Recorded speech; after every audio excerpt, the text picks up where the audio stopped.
ఇప్పుడే జీ5 app download చేయండి. చూడండి మీ ఫేవరెట్ టీవీ షోస్ ఎప్పుడైనా ఎక్కడైనా. డాక్టర్ గారు, మరి సాధారణంగా మన విధానం కాకపోయినా కూడా తోటకూర పులుసు చాలా రుచికరంగా ఉంటుంది. కానీ దాంట్లో ఉపయోగించే చింతపండు వల్ల కొన్ని నష్టాలు వస్తాయని మీరు చెప్తూ ఉంటారు కదా. మరి ఆరోగ్యవంతంగా మన పద్ధతిలో తోటకూర పులుసు ఎలా చేసుకోవాలో చూద్దామా? ఇప్పుడు మీకు ఆకుల పులుసు కావాలమ్మా, కాడల పులుసు కావాలా? ఏది బాగుంటే అది చెప్తాను నేను. మీకు ఏది ఇష్టమో చెప్పండి. అంటే ఆకుల పులుసు సాధారణంగా అందరూ పెట్టుకుంటూ ఉంటారు, కానీ కాడలు చాలా తక్కువ మంది పెట్టుకుంటారు. అందుకని ప్రేక్షకుల కోసం అదే చూపిద్దాం డాక్టర్ గారు. మామూలుగా తోటకూర కాడ అంతా ఎవడన్నా స్పీడ్గా ఎదుగుతుంటే వాడు తోటకూర కాడలా ఎదుగుతున్నాడు అంటారు కదా. ఎందుకంటే అంత స్పీడ్గా వచ్చి చక్కగా భూమిలోకి ఇంత మొదలు వెళ్ళేసి వేరు అట్లా ఉంటుంది. మొత్తం వేళ్లతో పాటు పీక్కొస్తారు. స్తంభాలు అంటారు. స్తంభాలు మొదల మొక్క వేరు మొక్క ఉంటుంది కదా, భలే రుచి ఉంటుంది. అసలు వాటిని ఎవరో పారేరు. శుభ్రంగా ఆ ఏళ్ళన్ని కోసేసి వాటిని మొక్కలు ఎంత పొడవు కోసేసి మామూలుగా చింతపండు వేసి పెడుతుంటారు. మన చింతపండు లేకుండా మన పద్ధతిలో టేస్టీగా మరి తీపి కొంచెం వేసుకుని పెట్టుకుంటారు ఎవరైనా. మరి బెల్లం వాడకుండా కూడా మన పద్ధతిలో తోటకూర కాడల పులుసు ఎలా తయారు చేసుకోవాలో స్పెషల్ గా చూద్దాం. తోటకూర పులుసు తయారు చేయడానికి కావలసిన పదార్థాలు: తోటకూర ముక్కలు 1.5 కప్పు, టమోటా ముక్కలు 1 కప్పు, ఉల్లిపాయ ముక్కలు 1/2 కప్పు, మామిడికాయ తురుము 1/2 కప్పు, కందిపప్పు 2 టేబుల్ స్పూన్లు, వెల్లుల్లి చెక్క ముక్క 1 టేబుల్ స్పూను, ధనియాలు 1 టేబుల్ స్పూను, జీలకర్ర 1 టేబుల్ స్పూను, మిరియాలు 1 టేబుల్ స్పూను, నిమ్మరసం 1 టేబుల్ స్పూను, తేనె 1 టేబుల్ స్పూను, ఆవాలు 1 టీ స్పూను, ఎండుమిరపకాయలు 2, పసుపు కొద్దిగా, కరివేపాకు కొద్దిగా.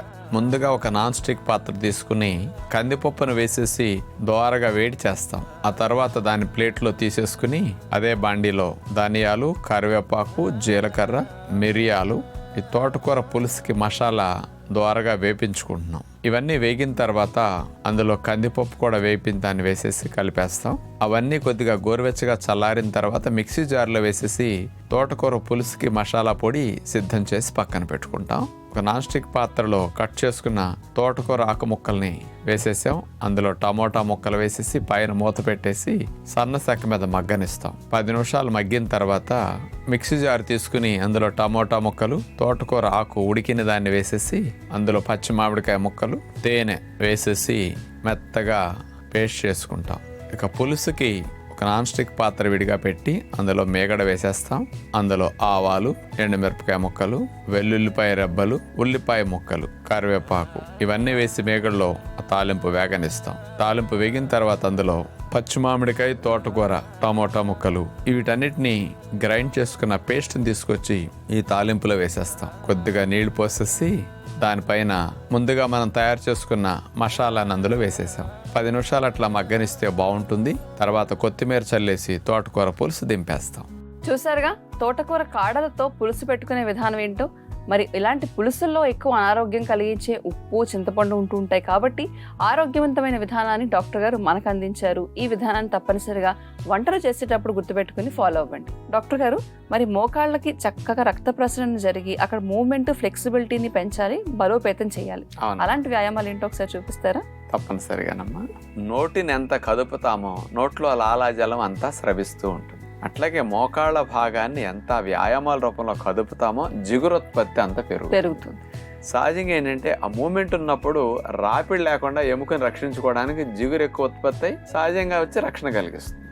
అందరు జిగురు రావాలి, బెండకాయల్లో జిగురు ఉంది తింటే జిగురు వస్తుందా ఇట్లా అనుకుంటారు. జిగురు ఇట్లా తింటే రాదండి, ఉత్పత్తి అవ్వాలి. దాన్ని కదిపితే వస్తుంది. అందుకని బాగా నడిచి తిరిగే వాళ్ళకి తొందరగా నొప్పులు రావు. నీడ పట్టిన వ్యాయామం చేయకుండా కూర్చునే వాళ్ళకి కీళ్ళ నొప్పులు తొందరగా వస్తాయి.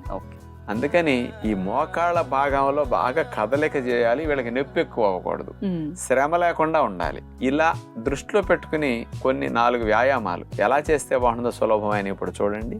మోకాలు స్ట్రెంగ్తనింగ్కి ఉపయోగపడే 3 వ్యాయామాలు ఇప్పుడు మనం చేయబోతున్నాం. ముందుగా కుర్చీలో మనం కూర్చున్న తర్వాత చిన్న గుండ్రపు దిండుని కుడికాలు తొడ కింద పెట్టుకుంటే కాలు హైట్ లెగుస్తుంది. అలా పెట్టిన తర్వాత కుడి కాలుని స్ట్రైట్గా చాపాలి, మళ్ళా మోకాల దగ్గర నుంచి మడవాలి. ఇట్లా వ్యాయామం కుడికాలుకి చేయటం ద్వారా మోకాలు జాయింట్ భాగం బాగా బలపడుతుంది. మోకాలు భాగం దగ్గర ఉండే చిప్ప కూడా బాగా బలపడుతుంది. అక్కడ ఉండే లెగమెంట్స్ కానీ కండరాలు కానీ ఇవన్నీ బాగా బలపడటంతో పాటు జిగురుత్పత్తి మోకాల భాగంలో బాగా పెరగటానికి, శబ్దము తగ్గటానికి కూడా జిగురుత్పత్తి బాగా జరుగుతుంది. కాబట్టి వ్యాయామం మోకాళ్ళ నొప్పులు తీవ్రంగా ఉన్నవారికి, మోకాల ఆపరేషన్ అయిన వారికి కూడా కాస్త వ్యాయామం లాగా మోకాల భాగం బలపడటానికి ఇది చాలా చాలా మంచిది. ఇలా ఒక 20-30 సార్లు 40 సార్లు చేసిన తర్వాత ఆ చిన్న దిండుని ఎడమ కాలు తొడ కింద పెట్టేసుకుని ఎడమ కాలుని స్ట్రైట్ గా చాపటం, ఎడమ కాలు మోకాల దగ్గర నుంచి మడవటం. ఇదే విధంగా 30-40 సార్లు చేస్తాం. మోకాళ్ళ నొప్పులు ప్రారంభ దశలో ఉన్నవారు ఇలాంటివి చేస్తే అసలు మోకాళ్ళ నొప్పులు రాకుండా తగ్గుతాయి అన్నమాట.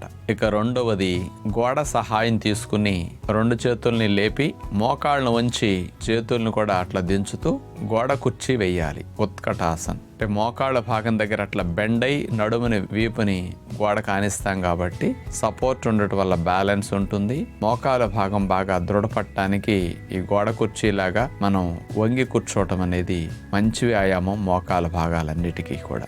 ఎక్కువసేపు చేయలేరు కాబట్టి ఒక 10-20 సెకండ్లు అట్లా వేసి తీసేసి మరలా గోడ కుర్చీలాగా వంగి 10-20 సెకండ్ల నుంచి మరలా తీసేయటం చాలా మంచిది అనమాట. మోకాళ్ళను బలపరిచే మూడో వ్యాయామం ఇప్పుడు చూడబోతున్నాం. 2 కాళ్ళ మధ్యలో 2.5 అడుగులు 3 అడుగులు దూరం ఉండేటట్లుగా అట్లా జరిపేసేయాలి. అరిచేతుల్ని కుడి మోకాల పై భాగం మీద అట్లా పెట్టేసేసి కుడి మోకాలను బెండ్ చేస్తూ కుడివైపుకి అట్లా దిగాలి. ఇట్లా ఒక 5-6 రౌండ్స్ మళ్ళా స్ట్రైట్ అవ్వటం, మళ్ళా కుడి మోకాల్ని బెండ్ చేస్తూ అట్లా దిగటం. ఈ రకంగా చేయటం వల్ల కుడి మోకాలకి మంచి వ్యాయామం అవుతుంది అనమాట. ఇలా కొన్నిసార్లు చేసిన తర్వాత ఈసారి ఎడవ మోకాలు పై భాగంలో అట్లా పెట్టేసి ఎడవ మోకాలను బెండ్ చేస్తూ ఎడమ కాలు పైన అట్లా దిగాలి. కుడి కాలు మాత్రం స్ట్రైట్ గా ఉండాలి. మళ్ళా స్ట్రైట్ గా లెగుస్తాం, మళ్ళా ఎడవ మోకాల మీద దిగాలి. ఇట్లా ఒక 6-7 రౌండ్స్ 8 రౌండ్స్ కంటిన్యూస్ గా చేస్తారు. క్రమేపీ పెంచుకుంటే మోకాలు భాగానికి చాలా మంచిది. చూసారుగా, నీస్ అనేవి మనం బలోపేతం చేసుకోవాలనుకుంటే డాక్టర్ గారు చూపించిన ఈ వ్యాయామాలు బాగా ఉపయోగపడతాయి. మరి మోకాళ్ళ నొప్పులు వచ్చినప్పుడు ఆలోచిద్దాంలే అని అనుకుని ప్రతి ఒక్కరు కూడా అవి రాకుండా నివారించుకోవాలనుకుంటే ఈ వ్యాయామాల్ని ప్రతిరోజు మీరు చేసే వ్యాయామాలతో పాటుగా జోడించుకుని చేసుకోవడానికి ప్రయత్నించండి. డాక్టర్ గారు, మన ప్రేక్షకులందరికీ ఈరోజు బ్యూటీ టిప్ ఏమందించబోతున్నారండి? అలోవెరా ఐస్ క్యూబ్స్ తో చేసే బ్యూటీ టిప్ చెబుదాం అనుకుంటున్నాను. అందరి ఇళ్లలో అలోవెరా ఉంది. చక్కగా దాన్ని లోపల జెల్ తీసేసి ఆ జెల్ని మిక్సీలో వేసి మెత్తగా పేస్ట్లు అయిన తర్వాత దాన్ని ఐస్ ముక్కలు తయారు చేసుకోవడానికి ఐస్ ట్రేలు ఉంటాయి కదా ఫ్రిడ్జ్ లో, ఆ గుంటల్లో ఈ జెల్ వేసేసి కాస్త డీప్ ఫ్రిడ్జ్ లో పెడితే శుభ్రంగా అలోవెరా జెల్ ఐస్ ముక్కల్లాగా గడ్డకట్టేసి అట్లా ఉంటుంది. దాన్ని ఆ ముక్కల్లాంటి ఐస్ ముక్కల్లాగా అలోవెరా జెల్ తీసుకుని పింపుల్స్ వచ్చినప్పుడు దాని మీద అట్లా రబ్ చేయటం, మసాజ్ లాగా చేస్తుంటే అక్కడ ఇన్ఫ్లమేషన్ తగ్గుతుంది, అక్కడ హీలింగ్ బాగుంటుంది అనమాట. అలాగే కెమికల్ పొల్యూషన్ ని తొలగించుకుని స్కిన్ ని కాస్త రఫ్ అవ్వకుండా సాఫ్ట్ గా స్మూత్ గా ఉండటం కోసం పొల్యూషన్ లోకి ప్రయాణాలు చేసి వచ్చిన ఉద్యోగ వ్యాపారాల నుంచి ఇంటికి వచ్చినప్పుడు ఒక 5 నిమిషాలు అలోవెరా ఐస్ క్యూబ్స్ తో కనుక అట్లా మసాజ్ చేసుకుంటే ఆ ఫ్రెష్నెస్ మళ్ళీ వస్తుంది. ఆ కెమికల్ ఎఫెక్ట్ కూడా శుభ్రంగా అలోవెరాలో ఉండే కెమికల్స్ వల్ల క్లీన్ అయిపోతుంది అనమాట. ఇది చాలా సింపుల్ గా సైడ్ ఎఫెక్ట్ లేకుండా మంచి హాయితో ట్రీట్మెంట్ అని చెప్పొచ్చు. ఇలా చల్లటి ఐస్ ముక్కలు పెట్టినందువల్ల ఈ చల్లదనాన్ని వెచ్చగా చేయటం కోసం బ్లడ్ సప్లై ఫోర్స్ గా గేట్లు ఎత్తితే సాగర్ దగ్గర నీళ్లు దూకినట్టు బ్లడ్ సప్లై బాగా వస్తుంది అనమాట. కానీ హీలింగ్ స్పీడ్ గురించి స్కిన్ కండిషన్ త్వరగా అవుతుంది అనమాట. జీ5 యాప్ డౌన్లోడ్ చేసి అన్ని ఎపిసోడ్స్ పూర్తి ఉచితంగా చూడండి.